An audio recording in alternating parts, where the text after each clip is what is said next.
Señoras y señores, les saludamos muy cordialmente en nombre de la Escuela Espiritual de la Rosacruz Áurea. Hoy vamos a exponer el punto de vista de la Rosacruz sobre el mal y su origen. La naturaleza y origen del mal ha constituido un quebradero de cabeza para numerosos filósofos y teólogos occidentales. Es curioso constatar que en el lejano Oriente, donde las tradiciones religiosas y espirituales no giran de forma exclusiva en el monoteísmo, han prestado menos atención a este asunto. Ello es lógico, pues cuando se parte de la idea de un Dios único, absolutamente justo, bueno y todopoderoso, que ha creado todo lo que existe, inmediatamente nos vemos confrontados con el origen del mal, pues este no puede estar de ninguna forma en Dios. Sin embargo, si Dios ha creado todo cuanto existe, no es posible que Dios haya creado el mal.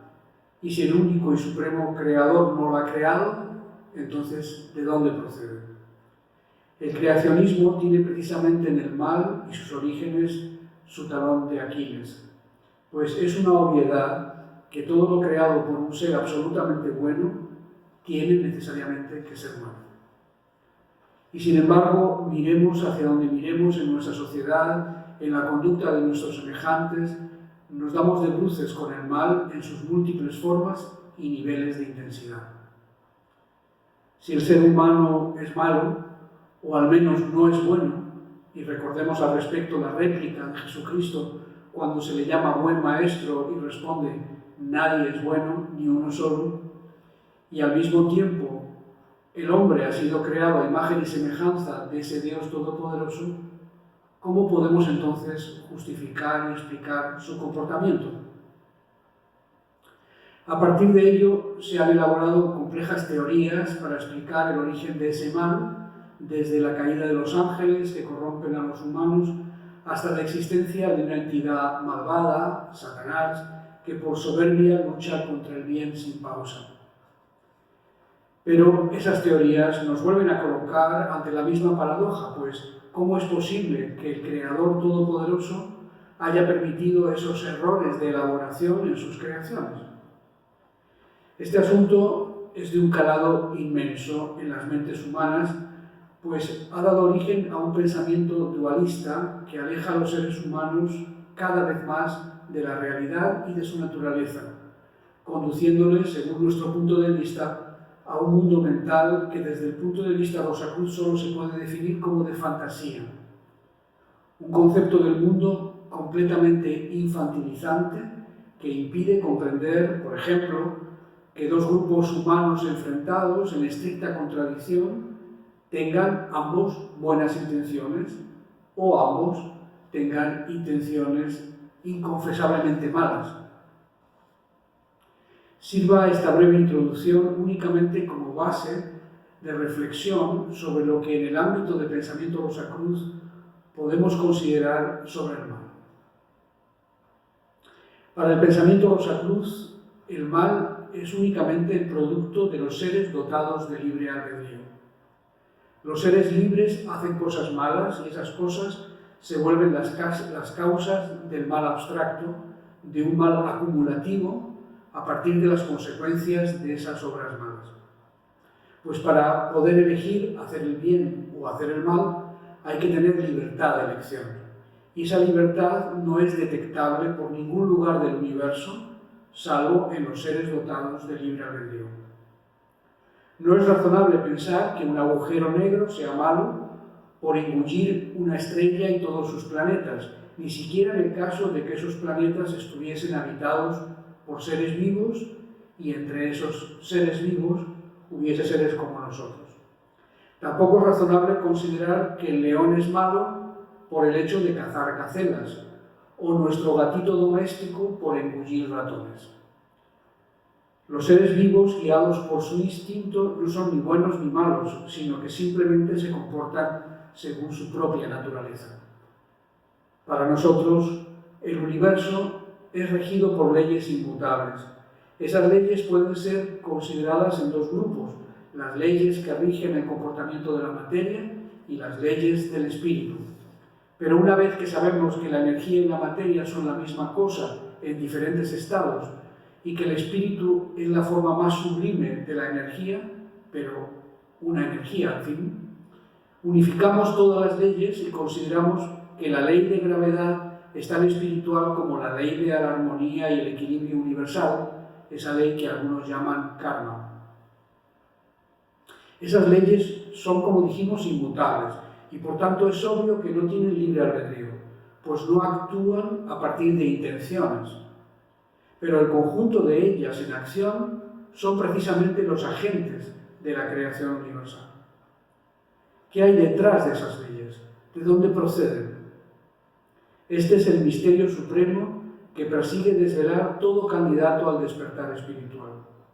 Unos llamarán a este misterio Tao, otros Parabrahma, otros la causa sin causa, y en la Rosacruz muchas veces usamos la definición de el Dios incognoscible. De ese misterioso origen emana la causa primera, que para nosotros es el logos, el verbo o la palabra, a la que hace referencia el evangelista Juan en el prólogo de su evangelio. Entre todas las criaturas o seres hay unas que disponen de libertad. Esta libertad de elección no es innata, sino que ha sido adquirida por evolución a lo largo de inmensos periodos de tiempo en que una parte de los seres han desarrollado capacidades cognitivas y racionales y por tanto pueden tomar decisiones que no están determinadas absolutamente por sus instintos. Nosotros, los seres humanos, somos criaturas de este tipo. En nuestra configuración biológica se ha incorporado la razón y también la percepción diferenciada de la realidad. Es decir, estamos dotados de consciencia y por tanto de libre albedrío. Y cuando esto ocurre, el resultado es un ser híbrido, pues por un lado puede elevar su pensamiento hasta el mundo de lo abstracto para comprender las leyes espirituales y por tanto para deducir las consecuencias morales de sus actos, pero todo su cuerpo, emergido del mundo animal, sigue sometido a los instintos básicos de supervivencia y pervivencia. Por tanto, el ser humano es animado por dos impulsos claramente perceptibles: el que le impulsa incansablemente a descubrir las razones de las cosas, sus causas y el misterio de la vida, y el que le impulsa a procurar cada día su sustento y supervivencia. Y es por ello, y es de ello, de donde surge el mal, del hecho de utilizar sus facultades superiores de pensamiento, su razón y su conciencia para asegurar su propia existencia. ¿Qué hay de malo en ello? En principio no hay nada malo, pero solo en principio, pues tan pronto como lo hace está transgrediendo las leyes que regulan la existencia natural de las cosas. Y eso tampoco sería malo si con esa misma inteligencia aportase la correspondiente compensación. Y es precisamente la ausencia de compensación lo que da inicio a una serie de causas y efectos que dan origen, forma y contenido al mal. Finalmente, el mal ya no se presenta con ese nombre, salvo en casos muy brutales. No, ahora lo llamamos lo lógico, lo correcto, y le damos carta de normalidad. Por eso llega un momento en el que nadie, absolutamente nadie es bueno. Y por mucho que nos guste dividir cada situación y conflicto entre los buenos y los malos, la realidad es que esto es pura ficción. Los rabinos que redactaron el Génesis nos dejaron una pista escondida entre la simbólica descripción de la situación de los primeros seres humanos dotados de libre albedrío. Y esa pista yace en que unieron ese acto con el comer. Por el hecho de disponer de un cuerpo físico que precisa comer para subsistir, es decir, que es incapaz de vivir de la pura energía cósmica y necesita extraer esa energía de los reinos inferiores a través de la alimentación, el ser humano va a usar su libre albedrío para conseguir esos alimentos con su conocimiento y no con su instinto vital. Y aunque resulte sorprendente, este es el origen fundamental del mal, pues de ese impulso surgirá la codicia y de ella todos los demás vicios. Hace varios milenios se redactó el más antiguo de los poemas épicos, el Mahabharata. En dicho inmenso poema, 7 veces más extenso que la Ilíada y la Odisea juntas, se trata desde muchos ángulos los problemas morales a los que desde entonces se enfrentan los seres humanos. Uno de los personajes, Yudhishthira, incansable buscador de sabiduría, pregunta a su tío Bhishma lo siguiente: ¿cuál es la fuente del pecado? ¿De dónde procede? ¿Y cuál es el cimiento sobre el que se asienta? A lo que Bhishma responde: la codicia es la raíz única de todos los pecados, destruye todos los méritos y toda la bondad. De ella procede el río del pecado y es de esta única fuente de donde fluyen los muchos pecados existentes. La codicia es la fuente eterna de la trampa y de la hipocresía. La ira nace de la codicia. Varias de las terribles maldades de la mente surgen también de la codicia, es decir, la pérdida del juicio, el engaño, el orgullo, la arrogancia, la malicia, la falta de vergüenza, la pérdida de la virtud, la ansiedad, la vengatividad y la infamia. Estos son algunos de los muchos hijos de la codicia. Pero déjame que te enumere algunos más: la avaricia, la ambición, el deseo de todo tipo de comportamiento indebido, el orgullo de casta, el orgullo de los propios conocimientos, el orgullo de la propia belleza, el orgullo de la riqueza, la maldad, la insinceridad, la dureza de corazón, la apropiación de la riqueza de otros, la rudeza al hablar, la difamación, la gula, la jactancia en la falsedad y la jactancia en la maldad.